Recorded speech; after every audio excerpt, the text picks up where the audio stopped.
In questo video vi racconterò di un piccolo paese della costa ionica che vanta un territorio a stretto contatto sia con la montagna che con il mare. Benvenuti ad Ali. Venite con me!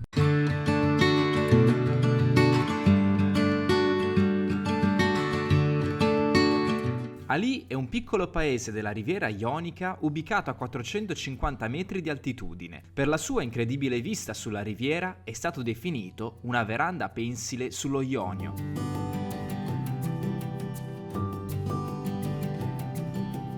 Dalle frammentarie notizie raccolte si può dedurre che questo territorio sia stato abitato da coloni greci provenienti dalla regione greca Elide, situata nella parte occidentale del Peloponneso. Questo antico villaggio presumibilmente fu denominato dai suoi coloni Eli o Elim, a ricordo della loro madrepatria, ed era posto sotto la giurisdizione della polis greca di Zancle, l'attuale Messina. Gli abitanti dell'antica Elim erano con molta probabilità dediti all'agricoltura e specializzati nello sfruttamento delle abbondanti risorse minerarie dei monti Peloritani, monti che attirarono qui diversi popoli nel corso della storia, tanto da essere stati nominati monti metalliferi.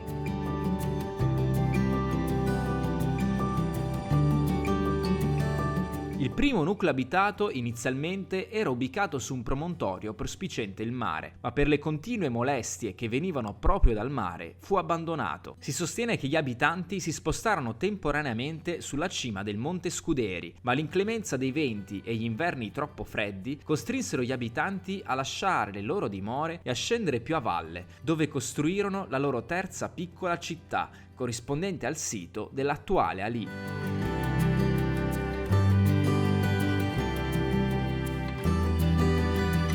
Il nuovo e definitivo insediamento di Ali sorse intorno al Novecento durante la dominazione araba e furono scelte le pendici di Monte Sant'Elena, a 450 metri di altitudine, un luogo esposto ma allo stesso tempo abbastanza alto da potersi difendere dal nemico che veniva dal mare. La sua impostazione urbanistica ad oggi risale a due nuclei ben precisi: l'insediamento di origine islamica ampliato in seguito dai Normanni sulle pendici del Monte Sant'Elena e l'espansione tardo-cinquecentesca sull'altura collinare orientale, dove nel 1574 fu costruito un convento dei frati cappuccini.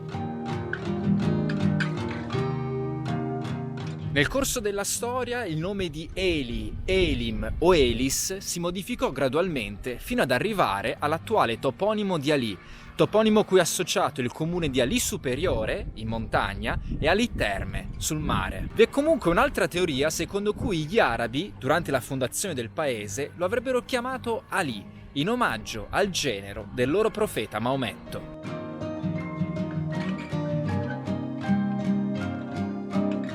Ad ogni modo, la prima volta in cui si attesta questo toponimo è nel 1092. La tradizione vuole che in questi luoghi il conte Ruggero sconfisse gli arabi in battaglia e a ricordo della vittoria conseguita concesse il decreto per l'edificazione di un'abbazia, donando all'abate Gerasimo le terre di Gitala e Ali. Piccola curiosità, questo abate, l'abate Gerasimo, è lo stesso abate cui furono donate le terre del Vicum Agrille e che fece erigere la chiesa dei Santi Pietro e Paolo d'Agro, quando avevo parlato di Casalvecchio Siculo.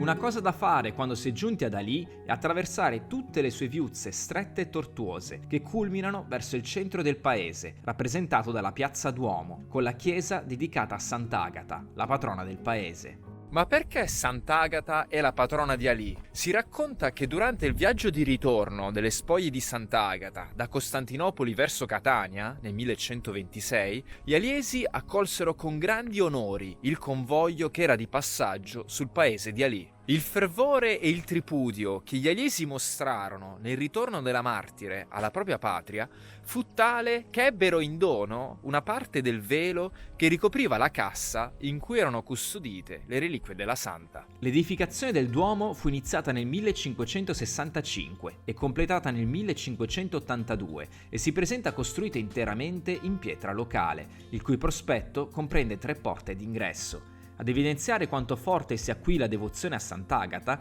si può leggere nella parte superiore della facciata Agate sub alis Ali nulla timebit, che significa sotto la protezione di Agata Ali non avrà nulla da temere.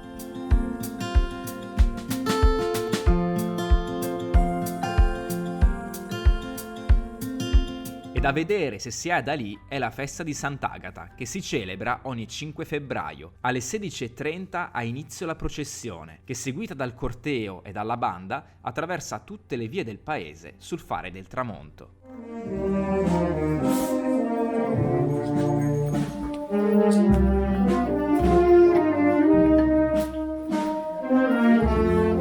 Il giorno prima della festa di Sant'Agata ho percorso un'antica trazzera che collega Ali Terme con Ali Superiore, con l'associazione Anello del Nisi, un'associazione nata nel 2022 che si occupa di valorizzare e di riscoprire tutte le bellezze conosciute e non della Valle del Nisi. Una giornata all'insegna della convivialità.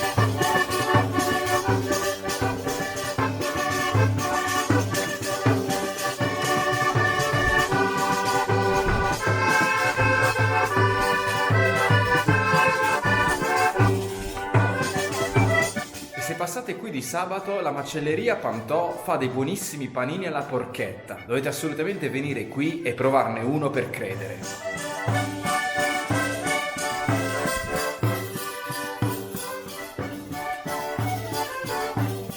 Lasciando il paese, il visitatore più temerario può scoprire la chiesetta di Santa Maria del Bosco, chiamata così perché situata in montagna al centro di un boschetto di castagneti. E non va dimenticato che il territorio di Ali è incluso nella riserva naturale orientata Fiume di Nisi e Monte Scuderi. Da qui infatti partono i sentieri per Monte Scuderi, monte la cui vetta tocca i 1250 metri di altitudine, divenendo un enorme punto di riferimento che domina su tutta la zona. Ed un enorme grazie va al comune di Ali, che mi ha ospitato e mi ha dato la possibilità di realizzare questo video. Grazie.